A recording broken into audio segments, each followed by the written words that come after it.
Here is the thing nobody tells you. The most dangerous person in any room is the one nobody is watching. Not the loudest voice, not the sharpest suit, not the one with the most followers. The dangerous one is the person everyone already dismissed. The one they stopped tracking, stopped fearing, stopped accounting for. You have been taught that being underestimated is an insult, a wound, something to correct immediately.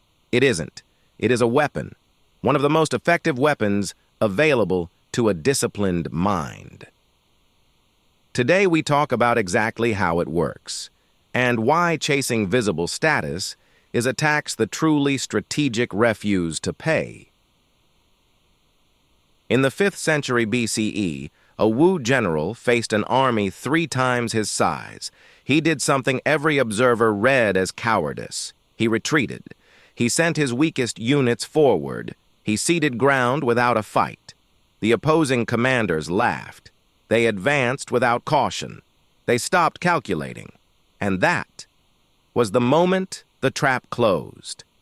Sun Tzu wrote it plainly. Appear weak when you are strong. Appear strong when you are weak. Not as a trick, as a philosophy of energy. The opponent who underestimates you stops conserving resources against you. They relax. They overextend. They hand you the initiative without knowing it. This is the core premise. Being underestimated is not a condition you endure. It is a posture the strategic mind chooses and protects. Law 1. Invisibility buys time that visibility destroys. Think about the last time you announced something before it was finished. A goal, a plan. You told people. They responded. You felt momentum. And then the thing never got done. This is not laziness. When you perform your ambition publicly, the brain registers the social response as partial completion. The reward arrives early. The drive dims. But there is a strategic layer beyond the psychological one. When you announce, you invite resistance. Competitors adjust. People who would have remained indifferent now have a reason to oppose you, because now they can see you coming. Every day you remain underestimated is a day your opponents are not building walls against you. Time is the asset. Invisibility is what buys it. And silence, that is not modesty, it is operational cover. Law 2. The underestimated collect information the visible never receive.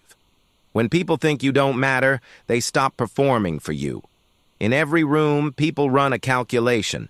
Who here has power over me? Who do I need to impress? The moment you register as a threat, the performance begins.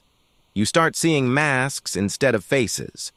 But when you are the quiet one, the one they have already filed under not a factor, people talk freely. They reveal priorities they would never announce directly. They show you the real architecture of how they think. Epictetus understood this. He had been a slave. He had no status to perform. From that position of total invisibility, he built one of the most precise understandings of human nature in recorded history. He watched. He listened. He did not correct people's low opinion of him. He was too busy learning from it. Information is leverage. The underestimated collect it freely, while the visible pay a toll just to enter the room.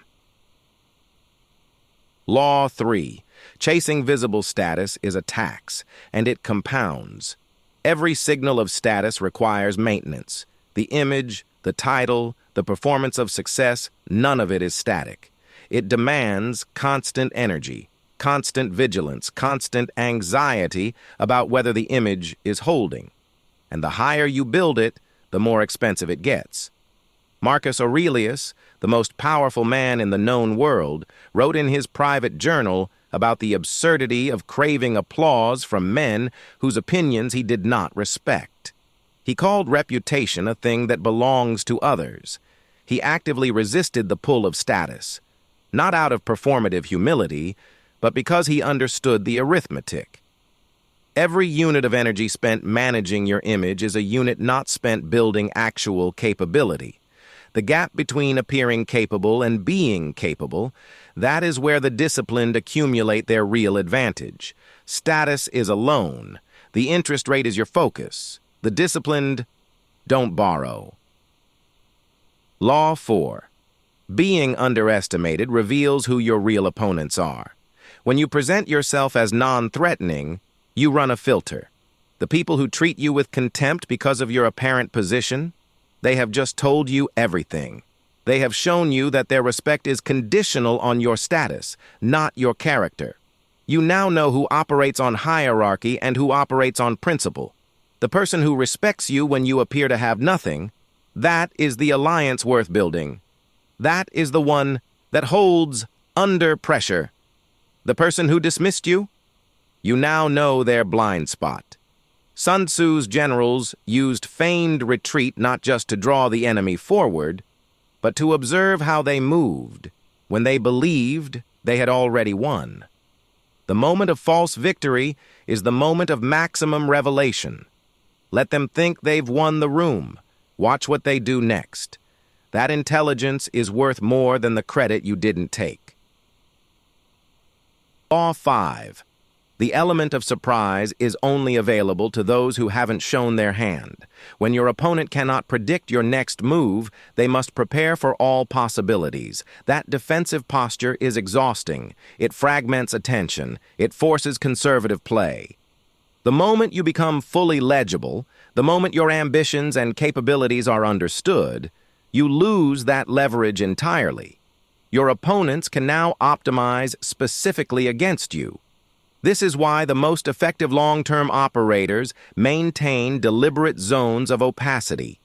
Not deception, opacity. They do not explain every move. They let results speak, and only after results are irreversible. The surprise is only surprising once. Spend it right.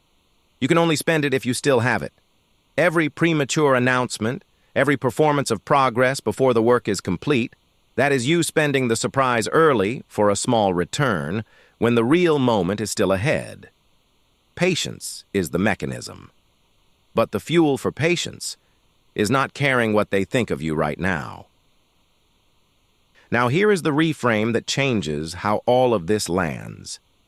Everything we have covered, the silence, the invisibility, the indifference to reputation, none of it is about being small.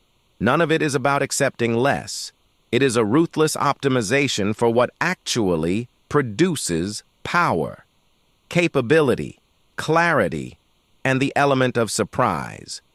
The person demanding to be seen is managing anxiety. The person comfortable being invisible is building. Being underestimated is not a phase you tolerate until you reveal yourself. It is a permanent orientation toward what matters, the work, the accumulation, the compound effect of focused energy, and a permanent indifference to the noise surrounding it. The goal is never to be seen as powerful. The goal is to be effective. Those two things are not the same destination. One requires the approval of others, the other requires only that you keep going. You will not always choose whether you are underestimated. Sometimes it is imposed on you. By circumstance, by where you started, by what people decided before you spoke. The question is what you do with it. You can spend your energy correcting it, demanding recognition, performing until they change their minds. That is one path. It is the path most people take. Or you can do what the strategists understood and the Stoics practiced. You can use it. The room that doesn't see you coming cannot prepare for your arrival. The opponent who stopped tracking you cannot defend against your move. Let them underestimate you. You have work to do.